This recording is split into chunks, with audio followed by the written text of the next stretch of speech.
ញាតិញោមត្រូវចាំថាសេចក្តីសុខរបស់មនុស្សយើងនឹងមាន8យ៉ាងដែលនាំឲ្យមនុស្សយើងបាននៅសេចក្តីសុខនឹងទី1លោកឲ្យឈ្មោះថាសុខព្រោះមិនបៀតបៀនអ្នកដទៃមានន័យថាមិនចំណែនឈ្នានីមិនខឹងស្អប់មិននាំឲ្យខាតប្រយោជន៍ដល់អ្នកដទៃនឹងឈ្មោះថានាំមកនៅសេចក្តីសុខខ្លួនឯងទី2សុខព្រោះបានធ្វើនៅសេចក្តីល្អមានន័យថាមានមេត្តាចិត្តមានករណាចិត្តមានមុទិតាចិត្តឧបេក្ខាចិត្តជាដើមនឹងបានធ្វើនៅសេចក្តីល្អដល់អ្នកដទៃបានបំពេញនៅសិលបានបំពេញនៅទានឬក៏បរិច្ចាគនៅធនធានទ្រព្យសម្បត្តិនឹងដល់ជនក្រីក្រជនតោកយ៉ាកសត្វជាដើមនឹងឈ្មោះថាបាននៅសេចក្តីសុខខ្លួនឯងដែរទី3លោកឲ្យឈ្មោះថាសុខព្រោះមានការយោគយល់គ្នាអាការយោគយល់គ្នានឹងមានន័យថាយើងរស់នៅជាមួយគ្នានៅក្នុងសង្គមមួយឬក៏ក្នុងគ្រួសារមួយយើងរៀនចេះយោគយល់គ្នាបើមានអ្នកខឹងឬក៏មានរឿងអីតិចតួចហ្នឹងយើងចេះអធ្យាស្រ័យយើងចេះយោគយល់គ្នាទៅកុំយកទោសៈដាក់នៅខាងមុខហ្នឹងហើយអញ្ចឹងឈ្មោះថាបាននៅសេចក្តីសុខដែរទី4សុខព្រោះមិនខឹងក្រោធហ្នឹងហើយមានន័យថាអាសេចក្តីខឹងវាជាចំណងនៃសេចក្តីទុក្ខផ្លូវចិត្តរបស់យើងញាតិញោមព្រោះមនុស្សហ្នឹងភាគច្រើនគឺមានសេចក្តីខឹងក្រោធហ្នឹងច្រើនប៉ះបន្តិចងាងថាបន្តិចហ្នឹងងាង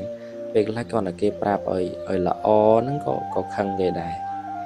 ហ្នឹងហើយអញ្ចឹងទី5សុខព្រោះការឲ្យអភ័យមានន័យថាឲ្យសេចក្តីល្អទៅអ្នកដទៃបើយើងនិយាយអំពីសត្វយើងចេះបលែងត្រីឬក៏បលែងសត្វឬក៏ឲ្យចំណីអីជាដើមទៅដើម្បីគេក៏ចង់រស់យើងក៏ចង់រស់មានន័យថាឲ្យអភ័យគ្នាទៅវិញទៅមកបើមនុស្សទេយើងចេះសង្គ្រោះយើងចេះសន្តោសឬក៏ចេះនឹងឲ្យយកយល់គ្នាទៅវិញទៅមកហ្នឹងក៏ឈ្មោះថាឲ្យអភ័យគ្នាដែរហ្នឹងហើយបានសេចក្តីសុខខ្លួនឯងទៀតមួយទៀតទី6សុខព្រោះការមិនយកទុកដាក់ខ្លួនមានន័យថាអារឿងគេកើតឡើងនៅគ្រួសារគេកើតឡើងនៅផ្ទះរបស់គេនេះឯងនេះមកវែកញែកមកខឹងយកអាសេចក្តីខឹងក្រោធហ្នឹងមកដាក់ក្នុងខ្លួនដែរអញ្ចឹងនាំឲ្យខ្លួនហ្នឹងមិនបាននៅសេចក្តីសុខដែរអញ្ចឹងបើយើងមិនយកអាសេចក្តីទុក្ខទាំងអស់ហ្នឹងមកដាក់ខ្លួនវានាំឲ្យយើងនឹងបាននៅសេចក្តីសុខទី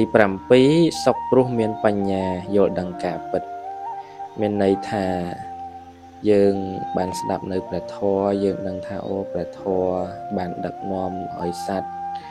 នឹងរួចចាកនៅសេចក្តីទុក្ខទាំងឡាយទាំងពួងបង្រៀនមនុស្សនឹងឲ្យដើរទៅតាមផ្លូវល្អ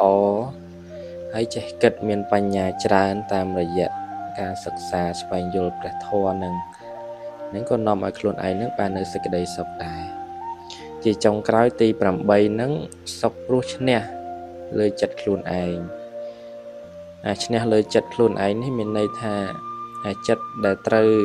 ចំណែនឈ្នានីសគេហ្នឹងយើងបកមកថាអូអានេះជាបុណ្យកុសលរបស់គេឬក៏យើងកំពុងតែខឹងក្រោធគេយើងថាអូការពិតសេចក្តីខឹងក្រោធហ្នឹងដុតកម្លោចចិត្តខ្លួនឯងតាដូចយកភ្លើងមកដុតខ្លួនឯងអញ្ចឹងយើងកុំខឹងគេ